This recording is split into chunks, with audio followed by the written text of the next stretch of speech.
Okay, for this particular lecture recording, we want to look at the area of relationship between the principal and the agent, which was an area I mentioned in an earlier recording. It's not the main focus at examination. In fact, I don't recall seeing any particular questions at all for the past 3 to 5 years. But still, it is something we want to just cover to make it complete. Just to draw for you a diagram, which I would have drawn in an earlier lecture recording, in fact, which I draw this all the time, in fact, when we talk about principal, agent, third-party relationship, the exam focus will always focus here, right, between P and TP. And so you may recall that we have addressed various different issues concerning P and TP. And when is it that TP can sue P? When can P sue TP? We talked about how this particular principle in question, it may be that the principle is either a undisclosed principle or even a disclosed principle. And the difference is obviously where, although both UP and DP are recognized principles for which the principal can sue third party and vice versa, but there are some slight differences as to the extent of liability of that principal, as well as even liability of an agent. And so this would be something that we would have seen in the earlier lecture recordings. But right now we are looking at a different angle, and that is where we are examining the relationship between P and A, right? This would be this particular blue box that you're seeing here now. And that is what would be the respective duties that P would owe A, and vice versa, that A would owe TP. And so back to the PowerPoint slide. We're going to start off now looking at the first angle or the first direction between duties owed by the agent, right, to the principal. What are those duties, right? And like later look at now the reverse, which is duties owed by the principal, right, to the agent. So those will be the two directions of the responsibilities of the parties to each other. Starting with duties owed by the agent to the principal, the first duty obviously in relation to possible torts that are committed by the agent.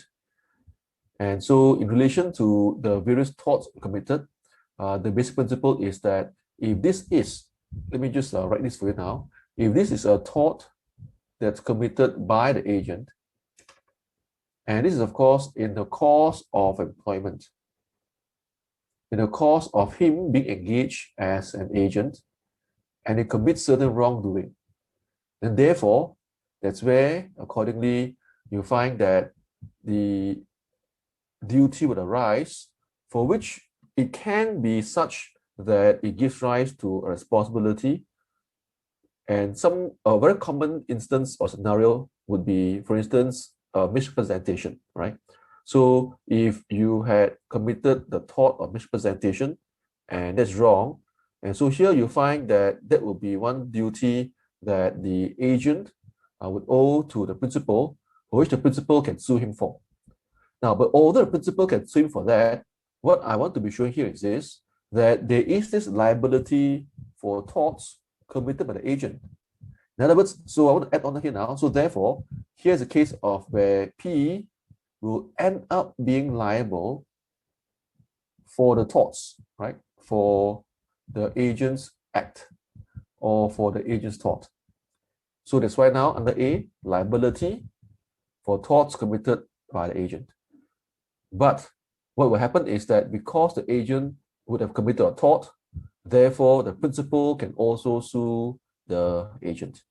So on one hand, what you're seeing now is that the principal can be liable for the agent's conduct, but because this is his agent, he will then sue his agent, because those are duties owed by the agent to himself.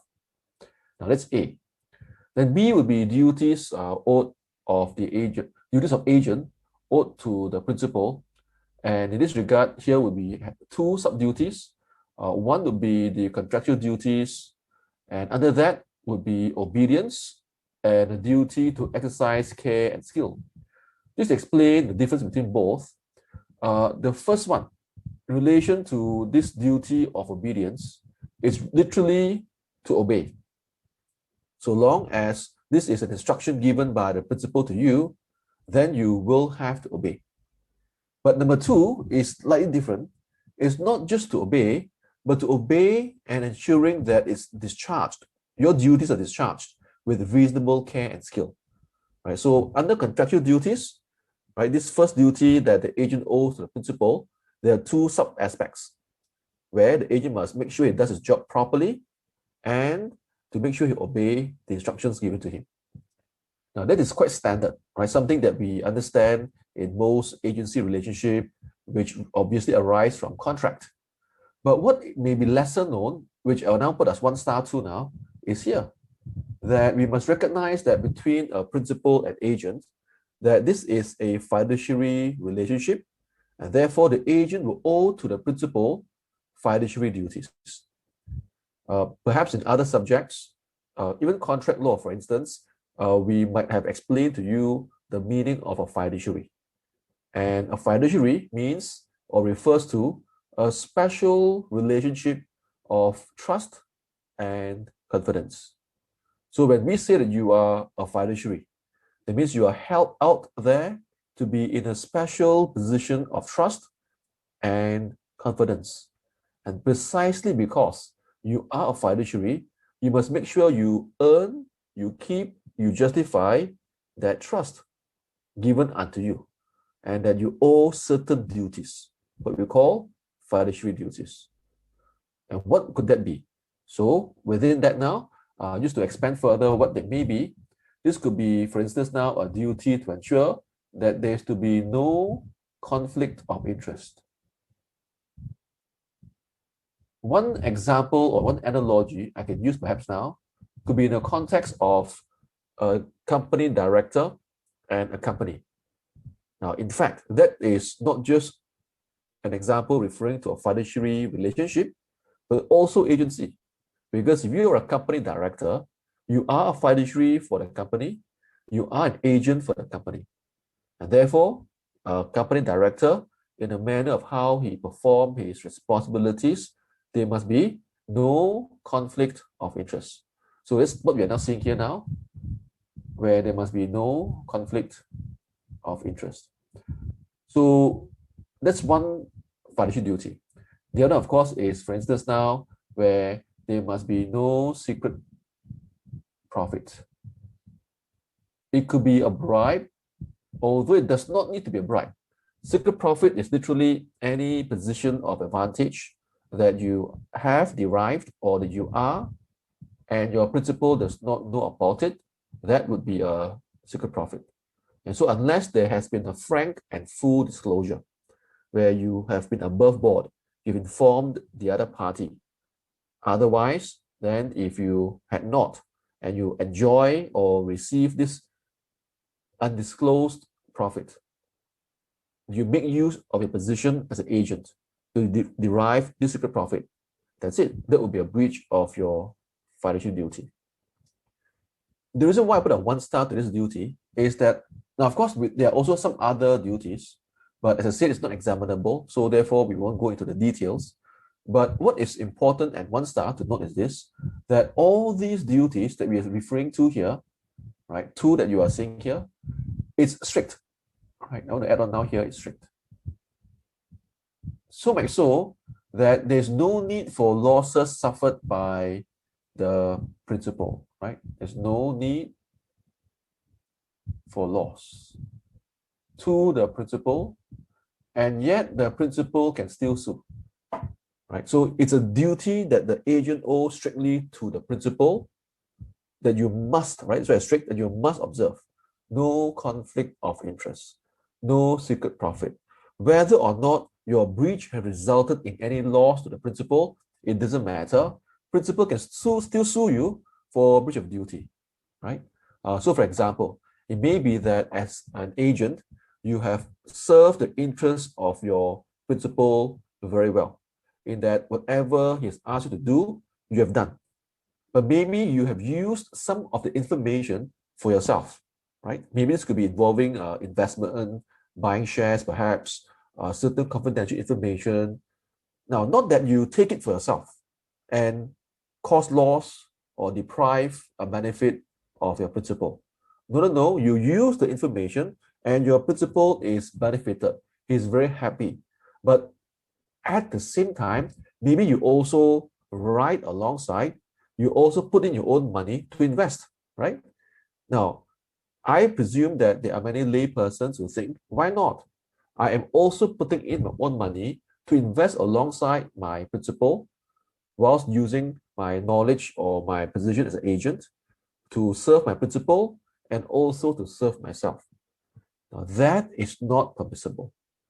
Why? Because as an agent, you owe fiduciary duties. You are in a special position of trust and confidence. There must be no conflict of interest. You must not allow yourself to profit from your position. Now, of course, if you inform the principal and he's okay with that, there's no issue, right? But otherwise, you can't. That's why this is what we call a strict fiduciary duty. And if you want to, you can refer to your notes where there are some cases and even further explanation of this. But otherwise, by and large, what you're seeing here now would suffice for you to understand the duties owed by the agent to the principal. The last one, right, would be a last point rather. We first to discuss what is the effect of breach. And there's a case called Christophorides and Terry. You have this case in your notes. Christophorides and Terry, Christophorids. And in the case of Christophorides and Terry, it talks about the effect of breach, where this would be number one, you could actually possibly now be able to sue for damages. That's clearly now the first available remedy that you may have, okay? Number two is that if there has been a breach of a fiduciary duty, you can even perhaps now have an account of profit. Now, this word I'm now writing on the board now, account of profit, refer to where you can pursue against your agent to get him to account for the profits he has derived or enjoyed. Okay. Now, between 1 and 2, I want to add one word here. It's 1 or 2. Okay. So it's either sue for damages or sue for account of profits. In other words, it's not 1 and 2, it's 1 or 2. Why is it that you can't go for both? Because we can't allow for the principal to be doubly compensated, right? I sue you for damages, yet I sue you to account unto me all your profits. So I end up, profiting in a sense doubly, which obviously civil law does not allow, right? So it's where now, if I'm a principal and I have suffered losses, I will sue you for my losses. I'll sue you for damages. But sometimes it may be that the principal had suffered no loss, like in my earlier example, or very minimal damages. Then what the principal can choose to do now is choose number 2, which is to sue for the profits, to get the agent to account unto him all the profits that he had derived, right? Now, I add on one more, but this would be in relation to not your normal breach, but where this is what I call now a repudiatory breach.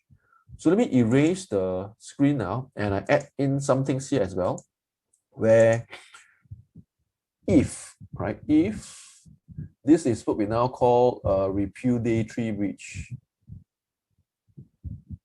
referring to a breach that is serious, that ends up being where there is a repudiation of the contract. An example perhaps now of this would be if you receive a bribe. Clearly that's something very serious, fundamental. It causes the agency to be repudiated. So hence the word that I'm now using on the screen is that this breach is a repudiatory breach. And the effect of this particular breach would be, therefore now, that there can be an instant termination of the agency or instant dismissal, right, of the agent. So you don't need to be giving notice. There can be an instant termination, instant dismissal, right? Otherwise, in most normal circumstances, if you want to end the agency, and if there was a contract in place, you cannot instantly end the contract. You must fulfill the contractual notice period, if any, right? That we'll look at separately afterwards in some other slides. But for now, that's it. You have now these three things or subheadings. What is special in my next point now, which is point D, is where we have to now look at the duties of an agent as regulated by the CAR. And this was covered in our lectures. CAR stands for Commercial Agents Regulation 93. So this is a special regulation, as from the title you know whom it applies to. It only applies to commercial agents, right? So it's Commercial Agents Regulation. And so if that agent is not just a normal agent, for which of course common law agency principles will apply to the agent, but if the agent is also a commercial agent, and please refer now to your earlier lectures on who that would be. Refer to your regulation itself in your statute book. But assuming that you are that commercial agent, then there will be duties imposed on that agent from this regulation. Right. So let's now look at this. Right. So this is the only one that I have some further points to elaborate. What are some of these duties? Right. So this one, right, these three are basically common law, which applies to all agents. Common law. So agency law in UK is common law. There's no statute, right? There's no Agency Act 2001 or whatever. There's no statute. It's all common law. The only legislation we have governing agency law is this one, the CAR. It's not a statute, but it's still a legislation. This is a secondary legislation. It's a regulation, right? Commercial Agents Regulation 93. So what does this legislation or regulation say? In your next slide, here you find the main regulation 3 sub 1 sub 2. Now this is just one part of it. Please do look at the regulation, but from what you see here now, it says to look after the interests of the principal, to act dutifully and in good faith, right? And it's nothing new, right? Essentially, it is still very similar to common law. It's not as if that, oh, only commercial agents must do this. No, of course not. Even if you're a common law agent, right? So in the regard, this does not really add on too much for us. But there was a case that explains more concerning what is the possible effect of a breach of the regulation, right? So this case of Crocs Europe and Quickly is a case concerning this commercial agent. And the court said that the regulation actually is silent, and which is true. If you were to read the regulation, it talks about this duty in Regulation 3 that the agent owes to the principal to act dutifully and in good faith, but it does not specify the consequences of breach. And since the regulation is silent, does not specify, then you have to use common law. So when I say English law here, I suppose a better way to understand this is that it is common law, right? So English common law will have to apply to determine the consequences of breach. What is English common law? This one you all know, right? This will be where we talk about, is it a breach of condition, right, or warranty? So is it a breach of condition? Is it a breach of warranty? As in whether or not are these breaches which are repudiatory or not? Are they serious or not? So this English common law, which is something that you've learned in contract law, which I will show you, I think, in my later points. But what this case is useful is where they clarify that not all, and this one I'm going to put a star here now for point 3, They clarify that not all agents' duties are fiduciary. Yes, as an agent, I owe you agent duties. As your agent, I'm also a fiduciary. Therefore, I also owe you additional fiduciary duties, which means, therefore, you're saying now I have a whole entire range of duties. So some are just my normal agent duties. Some are then my fiduciary duties. So that's why this case is a good case to clarify, and I put a 1 star there for us, that not all duties that you breach are fiduciary duties. And therefore, since they are not necessarily a fiduciary duty, when you breach it, it may not therefore be a breach of condition. And in fact, even if you had breached a fiduciary duty, not all breach of fiduciary duty will amount to a condition. There are certain fiduciary duties that are not that important, that does not satisfy the common law test of being a condition. Right? So right now, right, we are in a way seeing a clearer picture that whilst you may be an agent, whilst you may be a fiduciary, which I explained in my earlier slide, and hence you owe fiduciary duties, but not all your duties are fiduciary duties. And even if it was a breach of the fiduciary duty, it may not be a breach of condition. The test as to whether or not it's a breach of condition. And the last one is the one that's most important in this case, right? I put a star as well. The test is to look at the nature of the duty owed, the particular factual circumstances in relation to the breach, the intention of the parties, whether expressed or implied, in relation to the contract.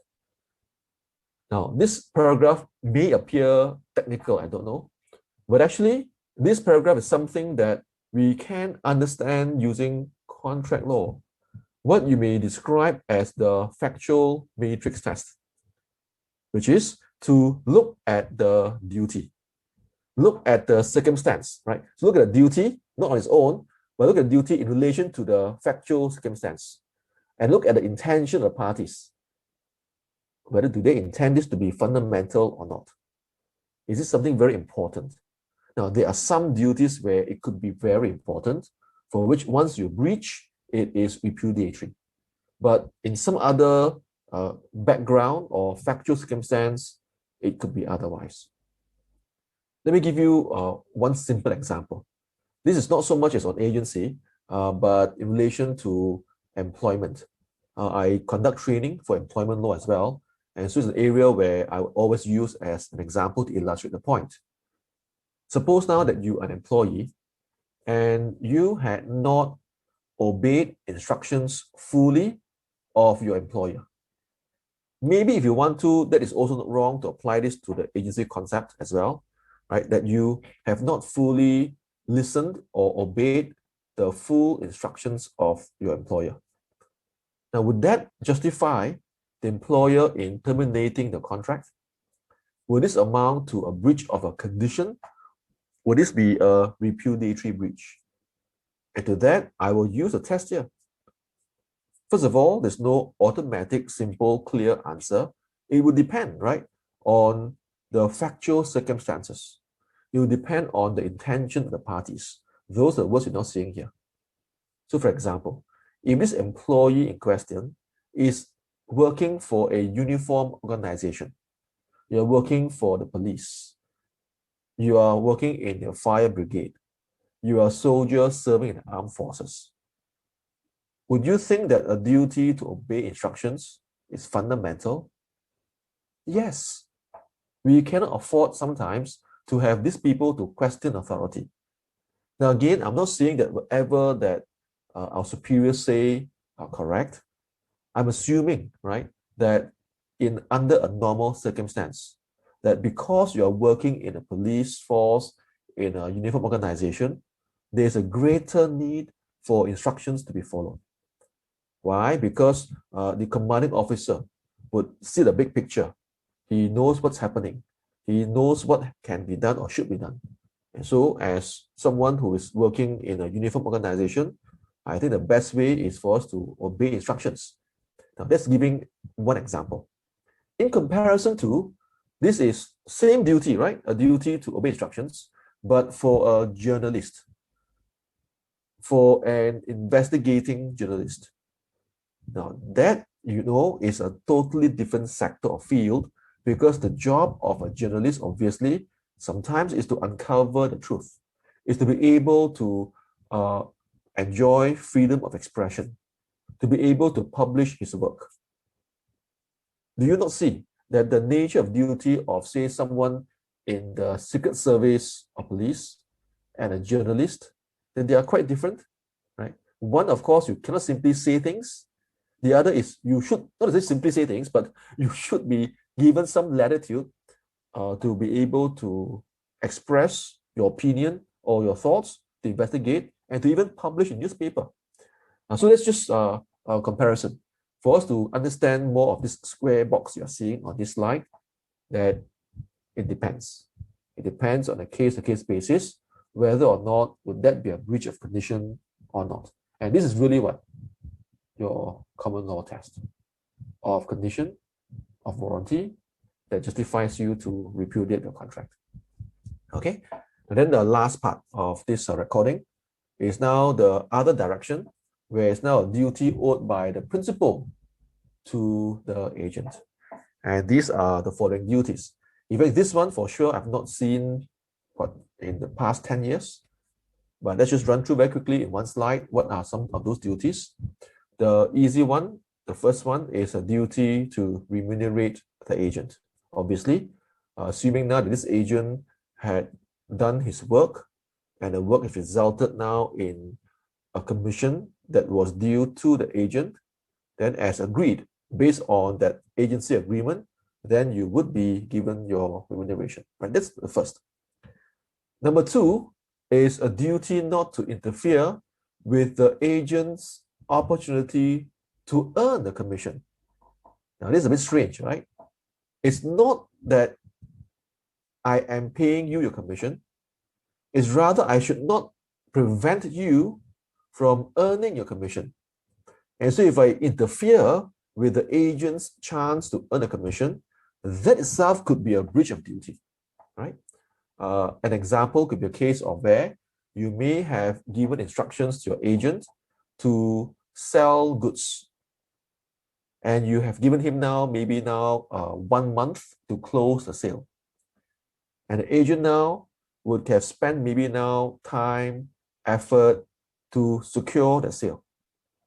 Now, then if you have allowed the agent 1 month, then he should be given a full 1 month to close the sale. It cannot be after 1 week. After 1 week of all his efforts, you then change your mind, right? Maybe I will draw it up for you now for you to visualize this. So in this whiteboard, which I'm now showing you, so here is a case of where you have the principal giving instructions, right? Where he instructs now the agent to sell. And it may be that he gives the agent now, as I said in my example, 1 month. And it could be a case now of here, right? After, say, 2 weeks, is where the agent could have spent money, right? Expenses, to try to secure or to close the sale, right? Effort, right? Spend money, effort, right? Because he's thinking, well, I have 1 month. I have 1 month, I can spend some money now, and hopefully by the month end, I get back the losses or expenses, I close the sale, I get my commission. But what if halfway through, and now maybe here itself, right, is where the principal terminates the agency. They say, oh, I've changed my mind. Now there's no need for you to carry on. Now that's so unfair, right? Because you are literally cutting me off halfway before I have a chance to recover my expenses and to close the sale. Now, in a way, if I am the principal and you have not yet closed the sale, I should be able now to just end that agency and cancel the commission, because you only earn your commission when the act is complete. And so since the act is not complete, I am not bound to you yet, which is true, But do you see that that could be unfair? That's exactly now why this duty arises. So going back now to this PowerPoint slide is where we have a duty on the principal not to interfere with the agent's opportunity to earn the commission. Now, does that mean, therefore, that the agent can take all the time he wants? Of course not, right? So this is now, of course, within the test of what is reasonable. So we apply an objective test, right? So we apply an objective test. Obviously, the agent should not be given forever objective test. Like my example, even clearer still, there was actual time frame, 1 month. Now, if that's the case now, objectively, the agent should be given the 1 month and not halfway, because if you do, that's interfering with his earning of the commission. C is a duty to indemnify the agent. The word indemnify might be a technical word, but it's a common word we use in law, in contracts, in particular in agency agreements. To indemnify literally means where you are paying back or you're compensating the agent for his expenses, right? So here, just to write it for you now, you are paying back or you are compensating the agent for his losses or for his expenses. Sometimes, as an agent, in the course of discharge of his duty, he might have spent money for your benefit, right? In discharge of his role as an agent, he has incurred expenses. Then there is a duty by the principal to indemnify the agent. The final duty is a duty owed by P to A under the CAR. Right? So you will now see that just now, there are certain duties under the regulation owed by A to P. Now, same thing, under the regulation owed by P to A, right? It's like a mirror image. Same regulation. Of course, don't forget that the premise, the requirement is that for the regulation to apply in the first place, this must be a commercial agent. So assuming that this is the commercial agent and the CAR apply, what then would be these duties? So now in the next slide, duties owed, right, of the principal under the CAR. And there'll be quite a few duties here now, I'm going to show you. 4, 1, and 2. Again, please read the details yourself. It's very similar. It's like a mirror image to the duties of the agent under CAR, which you saw just now, which was Regulation 3. But for the principal, there are more, okay? So there's this Regulation 8, what we call now pipeline commission, which is not a common law principle. Now, of course, it could be contractual, but it's not common law. And that is this pipeline commission, where the agent can claim for commission that is in the pipeline. So use the word pipeline in how you may understand it, and it's exactly what the understanding is here. So for example now, these were commissions that are in the pipeline, it's on the way, and it's mainly attributable to the agent's efforts during the agency period. And this transaction were entered into within a period after, the keyword here is after the agency contract had ended. Now you know why we call it pipeline. Because strictly speaking, this is a claim for commission for a situation or timeline where the agency had ended. But doesn't matter, we're still saying that despite the fact that the agency have ended, but if you can show that this is mainly as a result of your effort, it's still within a reasonable time. It is for the benefit of the principal. That's it. Now, therefore, the agent is entitled to a pipeline commission. In your notes, there's a case called Tigana, right? And that case is quite useful in showing the entitlement of the agent, where although the agency had ended and there was a new agent that was appointed, the court said, but this is a new agent. It's unlikely the new agent would have been responsible for all the sales. That new agent is only, in a way, benefiting from the work of the previous agent who has already laid down the foundation, all the groundwork, and now he happened to come in, this new agent, at the right time and the right place, or under his time now, he get all this business. No, no, no. This commission was already earned by the previous agent. We call this the pipeline commission. That's regulation 8. So I want you to see that this CAR is fairly generous to commercial agents. And I believe that in our lectures, I made this as a comment. I emphasized the importance of this CAR regulation. And I said that one of the significant benefits of why we want to argue that, oh, I am a commercial agent, the CAR apply to me. Why? It's because this regulation provides significant protection to you if you are a commercial agent. Might not be to other normal, regular agents. One benefit is what we are seeing here now, regulation 8. Okay. So with that, we are done with the due diligence principle. This next slide talks about termination of agency, which is something that will be covered in a separate lecture recording, where I'll refer to the notes a little bit, and you can access the notes and then follow me accordingly as well in relation to this particular part of the agency lecture.